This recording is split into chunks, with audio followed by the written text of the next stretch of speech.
Okay, welcome back, everybody. This is Charlie Stern. You are watching 914 Wired, which is a community affairs video podcast all about politics, education, and culture. We talk about all kinds of things on here, but primarily focused on Westchester County. My partners in this initiative are Ardina Seward and Peter Moses. Good afternoon, Ardina and Peter. I'm Hi. trying to keep track of where I'm at. So this is another follow-up on this matter in the village of Mamaroneck. So there's a story in the village of Mamaroneck that has to do with affordable housing and a desire to bring possibly 77 units of affordable housing to the village of Mamaroneck. There has been tremendous vocal opposition in the community. If you've been watching 914 Wired, you got to hear from some of the folks a couple of weeks ago who are opposed to this proposal. But then we've also had some folks on who are supportive, because there are a lot of people in America that are supportive of affordable housing.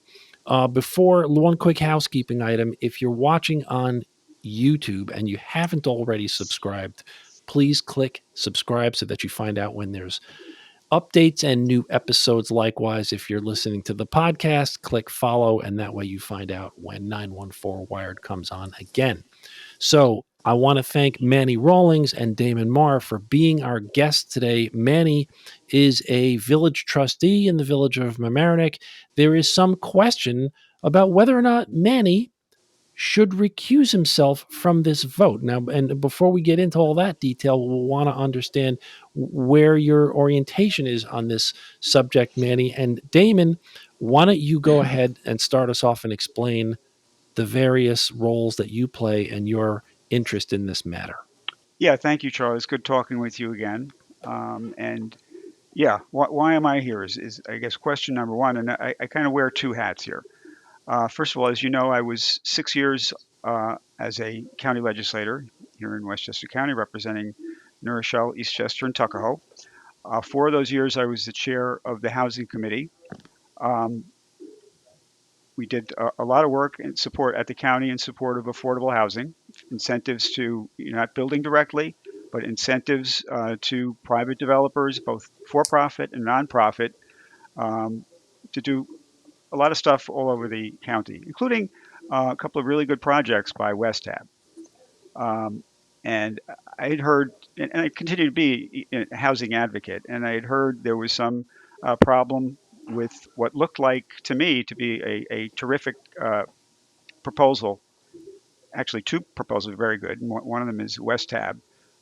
You know, right location, right size for the location, win-win for the community. Very broad spectrum of affordability and different types of apartments, even up to 3 bedroom, in a good place and that sort of thing. So I went to attend what I thought was going to be the proposal presentation uh, by one or two, at least one, at least WestHab was going to be on. That was the Mm-hmm. infamous meeting of January 29th. It was an overflow crowd. I was with the people who were very obedient, went to the overflow room across the street. But then basically it was mob rule. Mob rule uh, determined that meeting was going to be postponed, and it still hasn't happened yet. And that's kind of outrageous when things like that happen. Okay, so that's one aspect of it. Then I learned that Trustee Manny Rawlings, who I didn't know before, um, was being pressured to recuse himself from voting on this or deliberating in any way, shape, or form on this, on what kind of seemed kind of shaky grounds. I got a copy of the advisory opinion, and just to start with the technical lawyers stuff at this point, Time out. Before yeah, the technical lawyer stuff, the yeah, advisory opinion you're referring to was an advisory opinion of the ethics board of the village of Mamaroneck, correct. who advised that there was a conflict of interest. Well, first of all, that's interesting. It's an advisory opinion. The their own ethics code makes it pretty clear that an advisory opinion is something that someone asks for with regard to their own perspective, deliberations, or vote in something. I'm not sure. Do I have a problem? I, in confidence, can get an advisory opinion in advance or during the uh, debate, ongoing debate regarding a particular matter. That was not done here. That was not properly done.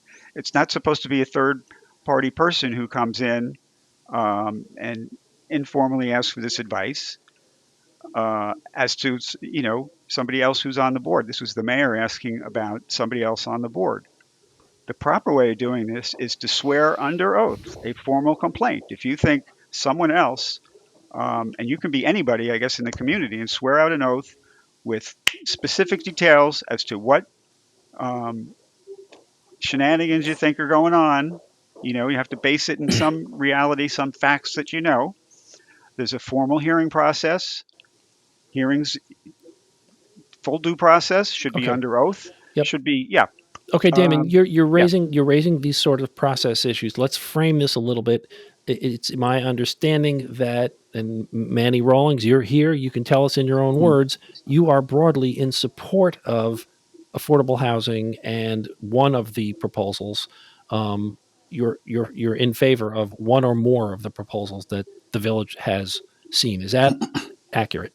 Yeah, I think that's definitely accurate. I'm definitely an Okay. advocate for affordable housing. There are two proposals. One is from WestHab, and one is from from Luna. So I don't have a pick of which one is better or the other. My job, for me as a trustee, is to hear and listen to both proposals, and kind of then make it, then come to a decision with the board of which one we would like to move forward with. I don't favor one or the other. I really, you have to me as a board member, you have to see them both equally. You have to see them as two people put in the time, put in the work to send a proposal to the board, and to be able to listen to what they have to say. We were going to begin that kickoff and have a meeting, which it was in January with WestHab. That meeting was disrupted and eventually postponed, and we are looking for dates to hopefully have this next meeting where both proposers can come in and speak to the public and kind of give an update on their and an update to their proposals. Excuse me, what Yeah, is but your supposed major conflict of interest? What is Yeah, this all about? Yeah, so if you look at the ethic, I mean, Damon can speak to this a little more as Yeah. well. As you look at the ethics piece, they didn't say there was a conflict of interest. They said there could be an appearance of one, which completely contradicts what also the other documentation what they have when they were doing their research and kind of finding the documents. And essentially all the other components of their advisory opinion say that I was not listed on a judgment, I was not listed as a petitioner, I was never served any papers, I don't have anything outstanding against me. But for some reason, they came to the conclusion that there could be an appearance. Why? okay, For, can I Yeah. just Oh, Dean, I'm so sorry. I just yeah, wanted to okay, get to the bottom of what okay, this is yeah, well, about. but so process is important, Mhm. and when you're going to say, first of all, I'm doing this pro bono. right, It's already out there. Who's paying? Who are the right. nefarious forces paying the lawyer? Nobody at this point. If it goes much further, there could be substantial attorney's fees that would have to be paid by the municipality. That's neither here nor there. Okay. The standard is clear and convincing evidence of something very specific, not conjecture, not surmise. And the reason for that, especially in a situation like this, is Manny is not just Manny. Manny is a representative of people who have voted for him. You take him; he's one of 5 trustees. You take away 1/5 of the people, in effect of the electorate. It's a form of voter suppression. But Um, Damon, let me yeah, interrupt you for a second go before ahead. we get lost because we're not going to litigate the case here. I mean, Right. let's just get down to the specifics. Manny is taking more hits than a pinata at this point.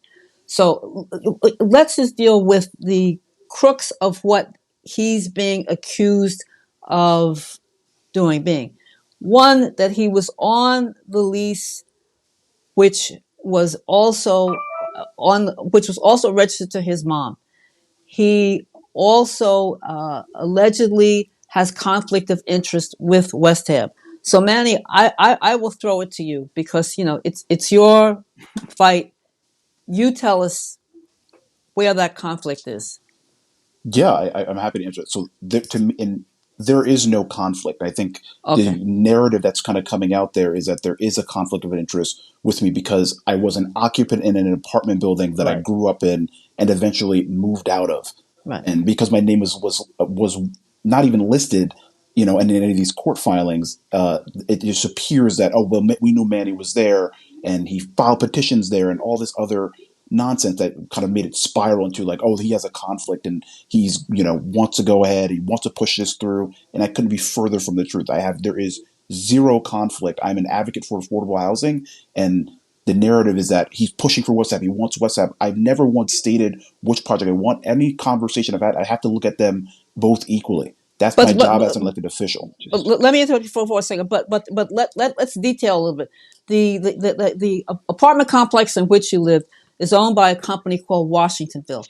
Washingtonville is also part of the affordable housing sponsors. So the argument is, well, you know something? If Manny lived in a complex that was administered by Washingtonville, and Washingtonville is also part of the entity that wants to build these affordable houses, therefore Manny must have a bias. Either it would seem you have a bias against Washingtonville as opposed to being for Washingtonville, and you would vote in favor of Washingtonville to build this affordable housing. You go, Manny. Yeah, I mean I just think that's what is being discussed. I think it's this discussion that, oh, because he grew up there and he knows the work that they do, that he has this bias towards them. But to me, I have to look at it the other way of Right. this, of who the person who's most affected by this, which is my mother, whose name has been put out there into the public, back payment of rent over thousands and thousands of dollars that has nothing to do with me. I'm just a kid growing up and knowing mom's going to take care of the home. If she asks for help, I became an adult. I was going to help. I was going through college. So it's very confusing to think that he has this bias. He wants to support WestHab when they essentially have, WestHab and the community with all this coming out has essentially put my mother through an immense amount of stress and distress of having her public information out there because I'm a public figure and she is not. So I just think it's the opposite. I don't want to jump on and have that, that discussion of what is, I have this bias. There is no bias. When you get into this position, you can't be biased with one or the other. Nobody's lobbying me. Nobody's, forcing me to make a decision. I'm up there representing the community and listen. And I want to be able to listen to both proposals equally to make the best decision. Because to me, like I said, I'm an advocate for affordable housing. So can I make a point? First of all, under the logic of the people that you had on not on the last time, Daniela and B, no one who lives in any of the affordable housing that exists in Mamaroneck that is, which is quite substantial, that's administered by Washingtonville Housing, would have the right to be on the council and make a decision over more affordable housing.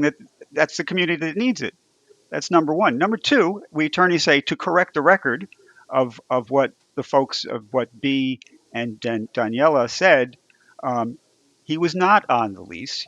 You don't have automatic responsibility when you become an adult to pay the rent. He was named as an occupant. You have to name everybody, and you have a list of John Does. I've done these. I've litigated both sides of these things, right? You have to name people that you want to get out. And by the way, that's the main thing you want to do when you're a landlord. You want to get people who can't pay the rent. You just want to get them out. You're not thinking I'm going to try and go and collect from them or from the son who's not on the lease. That's usually the furthest thing from their mind. The other misstatement was that Manny is employed. They just threw that out there as well. Employed by whom? By WestHab, right? Or Okay, so let's or talk by about the landlord or something. No, that his job. Of course, Manny's employed, So- but the implication is that Manny's job has some affiliation with WestHab. Let's talk about that. Sure. Yeah, I'm happy to talk about that. So that's the other narrative out there that is being spun that my job or I got my job or my job now has some connection to WestHab, which is also not true. I think people understand. I work in the nonprofit sector in Westchester County. We have a very large, thriving nonprofit sector. Many organizations collaborate with each other to get work done. My role at my job to do operations is not related to any partnership with WestHab or I didn't get this job because of WestHab. That narrative is false, and I think we have to really state that out there. That I got hired, and I'm able to have different opportunities because of my merits and because of the work that I do, that I've done in my very early career. So this narrative that like I have my job because of WestHab and that my job is connected, it couldn't be further from the truth. There is no basis to that. So you've enlightened us as to some of the facts surrounding this matter. But now I have to also say that we can't lose sight that the reason why I think this is creating why there's so much energy around this matter of Manny Rawlings' viability of a vote, there's only 5 votes on that village board. 2 other board members support affordable housing, 2 vocally do not. That leaves Manny Rawlings. So is this whole thing just an attempt by people opposed to affordable housing to knock out a vote and crush a proposal? Is that all this is? This, so this is where I wear a lawyer hat and say, you're leading the witness, and you're asking him to speculate on other people's motives. Let me do that. Let me do that. Okay. So the 2 people you had on are part of the movement to change registrations. We picked up. There's at least 120 people holding my hand. You're talking about changing voter Changing registrations. parties, changing voter registrations. Both of them and their spouses changed their voter registrations in January and February, which I find particularly abhorrent. This is real voter disenfranchisement and dilution. It's also diluted, but it's dilution of the true Democratic voters. These folks, and they brag about it on, we have screenshots where they're just doing this temporarily. They're not really Democrats. They're not really in line with any of the Democratic principles. But how But does that's that kind of a but stretch. how does that, how What does does that that have to do intersect with with this? how does that intersect with this matter? Exactly. Oh, it does. Because How? they're doing this so that they can get in candidates. They know they can't win a Republican primary certainly not in a presidential election year, right? So this is a page from another playbook, the Latimer versus Bowman playbook. Right. That's why I'm asking. So they're flooding unabashedly. They're saying this. You can do this temporarily. Got people saying, "Well, it feels really funny for me to be doing this, but I'm doing this." And you got 2 more here, and it's all just to vote against if Manny were to run, which now he's not. But when they're doing this, those three people you mentioned were still going to be in the race, but now they can Okay, still but control who's going to hold win. on, Damon. Yeah, My head's starting to spin here because yeah, I'm losing the logic. I think. Tell me if I'm wrong. yeah. I think what you're saying is that the opposition is trying to skew the Republican versus Democratic vote in anticipation of the next set of Village of Mamaroneck trustees that are coming in, which will be against the affordable housing. Is that what we're talking about?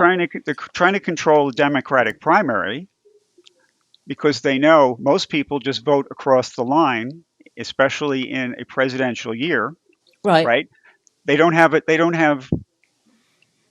Well, I want to be careful about my words, but that they don't have the guts and they don't have the numbers to put up a Republican slate on their among their own Republican people. Okay. So that So so this entire frame of reference has now moved into the political realm. correct. And I would suggest there might be more than one story here. One is they're using legal means to participate in a Democratic primary election. Aha. That's one. And the second is I don't. The premise is not correct. But go is it ahead. okay? Why is it not legal? All right. Here's what a party is entitled to protect itself. In the past, it's been third parties Wait, like so the you can't Independence change? People Party. can't change. But what's more All democratic right. than changing your I party will ask you. I registration? will ask you all to look now or later at New York State Election Law 16-110, subsection 2. Upon the complaint of any registered Democrat to the county chair, you can question whether a particular person or a particular bunch of persons are truly in the language is exactly this, in sympathy with the principles of the party. Okay, And Damon, You can change your red party registration if you want to. It's Right. America. It's the United States of it America. can- If and you it want, could if be you're, you know what? When I Mhm. registered, let me tell you a quick story. When I registered to vote in high school, I chose the Conservative Party because I didn't know better, and I said, I'm conservative. I checked the box. A All right, couple of years later, I learned a little bit more about how the world works, and these primaries would come and go, and I could never vote. And I realized I need to be registered as a Democrat. So I filled out a new form and I sent it in. okay, It's these are not perfectly 18 years old. The party is entitled to defend itself and have fair elections. In other words, people who truly are Democrats and people who register just to knock out those who really do sympathize with the Democratic Party's principles need to be protected. all right. And that goes for I'm sure the there's case congressional law. election as well. I'm sure there's case law, and I'm sure that will get litigated for years. But if you want to change your party registration, there's a means by which you can do so. But let me raise And it another. can be stripped. Let me raise another political Yeah. issue. The other political issue is maybe it's not a great idea to have 2-year terms on the Mamaroneck Village Board. Maybe it's not a great idea to have everybody running every 2 years, where every single issue is thrown into this political sphere, and there's this sort of crucible of politics that is out of proportion to what it should be. Maybe that needs to be addressed. Um, I always thought 3 years might be good for all offices because if it's 2 years, it's like you're running all the time. 4 years, people get a little complacent. Okay, Um, but you're however, agreeing the that state there's something legislature, right, right. yes, the state legislature just this year moved all the town elections to even years with all the big elections. Um, and uh, as a former Democrat myself, I can tell you there's a bit of gamesmanship in that because again, So you changed? Democrats Are you telling me? Democrats turn. Wait? Are you telling 914 Wired that you changed your party Oh, I registration? did back in December. Okay, Okay, You got I can saw I the you got to article. interrupt read guys? I my. saw the article. I Okay, saw the hold it, article. hold it. Guys, hold Yeah. on, because we're getting way off to another agenda. Did anybody challenge your change of Ardina, party registration? Okay, Ardina, yeah, Ardina, yeah. this is essential. What went It's on here? essential, but we got Manny over here who's being maligned about refusing to recuse on the issue of affordable housing, and we need to be able to focus on that. And And of he's course, yeah, and go he's ahead. not running for re-election because he's been browbeaten by, dare I say it, MAGA Republicans who then re-registered in his party, the party he's been in. And these are not 20-year-olds. These are Has Manny people. officially Well, said that? well, Has Manny officially said he's not going to uh, run? I, but I, it's I kind of late now. The yeah. petitions. By the way, Charlie asked a question whether anybody challenged me in the Working Families Party. They wouldn't. I've collected like half of the signatures for, for all the candidates Okay, because I'm a hard so worker. you But changed your party. That's it. for Manny, let this, me ask you a question. Mhm. All things being equal, would you have wanted to run again? Oh, absolutely. Like I have a young political career, and I really do enjoy being on the board. I love being able to know that I'm serving my community. I believe in public service. I believe in impacting people and doing things that impact people. So I was very interested. I did the same thing I did last year. I was going to go through the process of seeking endorsement and meeting with people and having conversations because I respect it. I respect the process. I respect that those things Then those things why? need to be Then done. why? Even The question is, even with the pushback, why give up? so.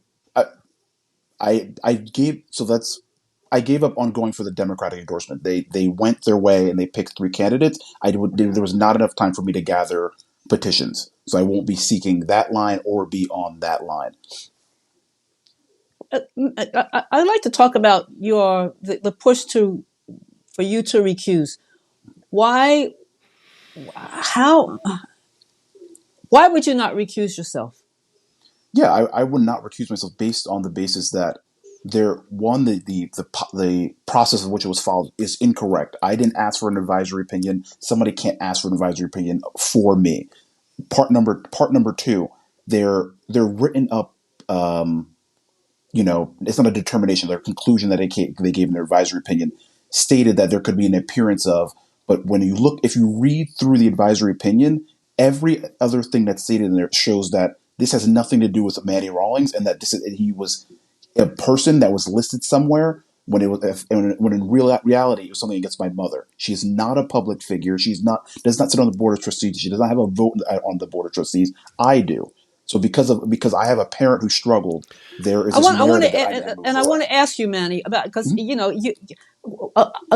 you grew up in an area of Mamaroneck known as the Flats. Yep. I mean, that's how it was when I was a kid. That's how it was when you were a kid. Hmm. What was it like growing up in a low income neighborhood? No, I think it was. For me. So I was someone who struggled their entire life. It was very challenging to see. So that kind of propelled me and made me the person I am today. To know that in order for us to make those changes and to better society, somebody's got to step up and do it. That just happened to be me. That happened to be the person, the right person, who I believe I'm the right person. Kind of step up and have those tough conversations. You don't get elected because you want people to love you and to people please, and you're going to make everybody happy. Right, That's not the case. That's right. not the reality. But Manny, yeah, that's all the more reason why you need to stay in the arena, Yeah. because you are making the case for look. And I'm not here to pass judgment on this particular proposal, but there is a social problem with affordable housing in Mamaroneck, in Westchester County, in the whole country. It's a Well huge issue. documented, well understood, and you're making the case for it. If you're not there, someone else has to make the case for it. 100%. If you recuse yourself, then someone else eventually, it's going to come around to them. If you don't recuse yourself, somebody needs to be there and vote in some way, shape, or form to make a case for this thing. So, has this thing turned you off to politics permanently? No, I think this added even more fire for me in the political arena, because Then why not run again? I cannot run under the Democratic line. That does not mean I am not running. I can run on an independent line. I can run I can run on any party line. I just can't. I will not be listed on the Democratic line. Charlie, Okay, this is when I agree with you more than my client. I want to run. Well, I lost something here. but just- Why but can't it- you run on the but Democratic it's a, line? Because what? I didn't. It has to do with petitions, and I didn't get enough petition signatures. Okay, got it. Because They're due this week. Yeah. They're due this week. Got it. And Okay. Charlie, it's a small town, and the pressure, Yeah. when especially now with social media, it's horrendous. Mhm. And by the way, just to throw one more technical aspect into it, okay? So the Board of Ethics is out of compliance with their own code at this point. Two of the members, and it shows you a little bit of the hostility to the issue of the affordable housing as well. So they have a rule that no more than two of the five members can be in one particular party. Well, guess what? Two of the members did. They were on this list also. Lauren, right? And who was the other one? Maria. What are They their also last joined names? Wait. DeRose and Lauren Tadaro Bierman and her husband are people who were Republicans and changed to Democrat in early February. Okay, so the board is no longer validly constituted at this point, according to its own. And Manny can tell you who was and who wasn't participating in the process at the time, which also sounds like a violation of their rules. So Manny, Yeah. you may still run again, but not on the Democratic ticket, correct? Correct. So Or he okay, may run for something else someday. right. So He's a you're great not. guy. So you're not exactly down and out at this point. You're still a contender, shall we say? Absolutely. All I like right. to think of myself as one. All right, folks, we're going to wrap it up there. There's a bottomless number of side topics to delve into here. I appreciate you both coming on here to give us a little bit more clarity on what's happening in the village of Mamaroneck. My guests have been Damon, Maher, and village trustee member Manny Rawlings. Thank you for being our guest on 914 Wired. On behalf of my co-hosts, Ardina Seward and Peter Moses, I hope you'll tune in again. Click follow and like and all that great stuff, and put a comment in the comments. And we'll see you on the next episode of 914 Wired. Thank you, everybody. Thank Thanks, you. guys. Thank you. Thanks, Charlie. Well.